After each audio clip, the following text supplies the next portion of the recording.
Hello दोस्तों।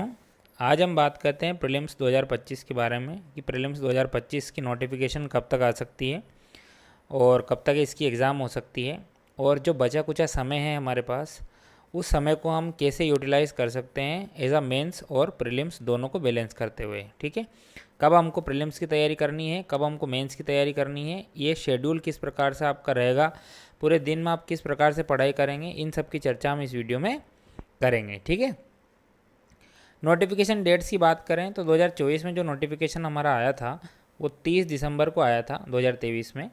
2023 का notification 5 सितंबर 2023 को आया था। ये चूँकि बैकलॉग वाली समस्या थी तो इसको आप इग्नोर भी करो तो चलेगा।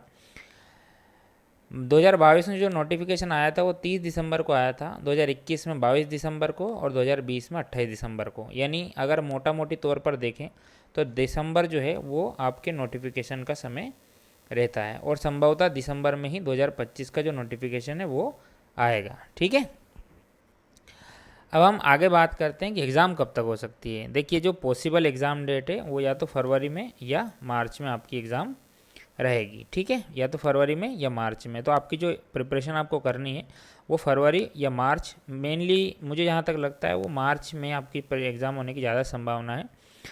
तो मार्च जो है वो आपकी एग्ज़ाम डेट हो सकती है। मार्च और फरवरी, आप तो फरवरी को याद रखिए, फरवरी को ध्यान में रखकर अगर पढ़ाई करेंगे तो अच्छा ही है, एक महीने पहले आपकी पढ़ाई कंप्लीट हो जाएगी। ठीक है, तो फरवरी आप मान के चलिए कि फरवरी में आपकी एग्ज़ाम है और उस हिसाब से आप प्रिपरेशन कीजिए।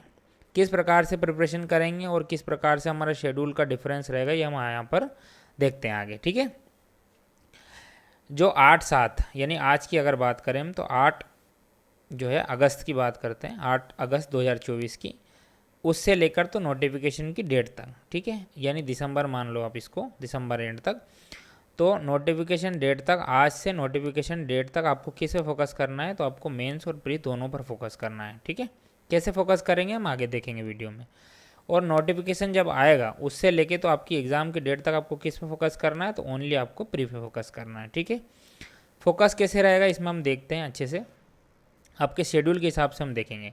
देखिए, जो हमारा मेंस का फोकस रहेगा, ये जो कुछ दिन बचे हैं आपके दिसंबर तक के, इतना जो इसमें जो आपका फोकस रहेगा मेंस में, वो उस पोर्शन पे रहेगा कि जो कि प्री और मेंस में दोनों में शामिल है। ठीक है, आपको जो मेंस में ही केवल शामिल है उस पर आप फोकस अभी मत करो। जैसे मैं बताऊं, पेपर 4, 5 और 6 इन पर आप फोकस नहीं भी करोगे तो चलेगा। ठीक है, क्योंकि ये केवल मेंस में, प्री में नहीं है। वहीं अगर मैं बात करूं पेपर 1, 2, 3 में, तो वो कौन कौन से पार्ट है जिन पे हमको फोकस करना है और जो कि प्री और मेंस में दोनों में है, तो उन्हीं पे हम पहले फोकस करेंगे। उसके बाद धीरे धीरे हमारा फोकस एरिया उधर जाएगा जिधर की जो मेंस में ही है केवल। तो प्री की बात करें, मेंस की बात करें, दोनों को संतुलित किस प्रकार से हम प्रिपरेशन करेंगे यहाँ पर हम बात करेंगे।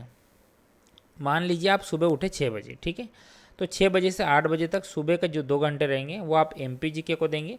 और MPGK में यूनिट 2, 4 और 5, 6, यूनिट 5 और 6 में केवल MPGK वाले पोर्शन पर ही फोकस हमको करना है। और यूनिट 2 और 4, तो ये जो 3 यूनिट मान लेते हैं, 2 तो मेन यूनिट और 2 हाफ हाफ यूनिट मिला के मतलब 3 यूनिट। तो परीक्षा धाम की MPGK वाली बुक और परीक्षा धाम की ऑब्जेक्टिव वाली बुक और मुकेश माहेश्वरी वाली किताब और इकोनॉमिक सर्वे, इन चारों को आप मिला के मिश्रित करके आप पढ़ेंगे। ऑब्जेक्टिव से आप ऑब्जेक्टिव लगाएंगे ताकि आपकी प्रैक्टिस भी होती जाए और साथ साथ आपको जो प्रीवियस ईयर क्वेश्चन किस प्रकार से आए हैं इसका भी मालूम पड़ता जाए। नेक्स्ट हम बात करते हैं 6 से 8 हमने बात कर ली प्री की। ठीक है, 8 से 11 हम जो 3 घंटे देंगे वो पेपर 3 को देंगे। और पेपर 3 में किस पार्ट में कितनी यूनिट, कौन कौन सी यूनिट का हम जो है पहले फोकस करेंगे वो हम देख लेते हैं। जो पार्ट ए है उसमें यूनिट 3, यूनिट 4, यूनिट 2 और यूनिट 1, जैसा आप मैंने बता दिया आपको, जो हमारा मेंटरशिप वाला जो ग्रुप है प्रीलिम्स वाला, उसमें मैंने प्रीलिम्स का सिलेबस डाल रखा है, तो वहाँ पे आप, और मेंस का सिलेबस भी वहाँ पर हमने डाल रखा है, तो आप उस मेंस के सिलेबस के हिसाब से जो है आप देख सकते हैं कि यूनिट 3, 4, 2, 1 में क्या है। लेकिन फ़िलहाल के लिए आप इसका स्क्रीनशॉट ले लेना कि 8 से 11 पेपर 3 में आपको पार्ट ए में यूनिट 3, यूनिट 4, यूनिट 2 और यूनिट 1 पे पहले फोकस करना है। ठीक है, इसके अतिरिक्त आपको पार्ट ए में किसी भी यूनिट पर, यानी यूनिट 5 पर जो कि स्टैटिस्टिक्स से संबंधित है, उस पर आपको अभी फोकस नहीं करना है क्योंकि आपकी प्रीलिम्स में वो सिलेबस में नहीं है। पार्ट बी की बात करें तो यूनिट 2 केवल कंप्यूटर वाला पोर्शन, आप मैथ्स वाले पोर्शन को स्किप भी कर सकते हैं। यूनिट 1, यूनिट 3, यूनिट 4 और यूनिट 5, इन पे फोकस करना पड़ेगा आपको पेपर 3 में, पार्ट बी में। ठीक है, पार्ट ए और पार्ट बी दोनों की हमने बात कर ली। 8 से 11 का समय है, पेपर 3 की बात हो रही है। नेक्स्ट हम बात करते हैं 11 से 12 और 1, तब तक आप आराम से खाना वाना खाइए और थोड़ा बहुत नींद भी निकाल लीजिए। इसके बाद 1 से 4 बजे तक 3 घंटे की हम बात करते हैं यूनिट 10 यानी जनजाति वाली यूनिट, प्रीलिम्स की बात यहाँ पर हो रही है। यूनिट 9 यानी आईसीटी वाली यूनिट, और यूनिट 7 यानी जो मिश्रित साइंस एंड टेक एनवायरनमेंट वाली यूनिट है उसकी हम यहाँ पर बात कर रहे हैं। ये 3 यूनिट आप 1 से 4 के बीच में लीजिएगा।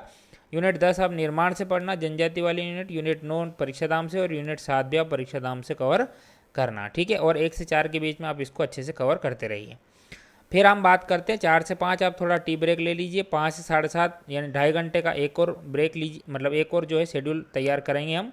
पेपर 1 की बात यहाँ पर हम करेंगे। पेपर 1 पार्ट ए में आपको 5 यूनिट पर फोकस करना है, क्योंकि आपका हिस्ट्री का पोर्शन यहाँ से लगभग कवर हो जाएगा। और पार्ट बी में भी आपको 5 यूनिट पर फोकस करना है, क्योंकि आपकी ज्योग्राफी वाला पोर्शन भी यहाँ से अच्छे से कवर हो जाएगा, ठीक है। 5 से 7:30 की बात हो रही है। 7:30 से 8:30 आप रात में खाना खाइए आराम से।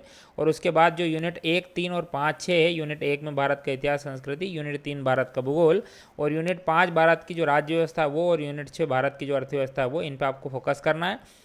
करंट अफेयर्स पे अभी आपको फोकस नहीं करना है। करंट अफेयर्स में हम दिसंबर के बाद में फोकस करेंगे। दिसंबर तक आपको करंट अफेयर्स फोकस करने की बिल्कुल आवश्यकता नहीं है।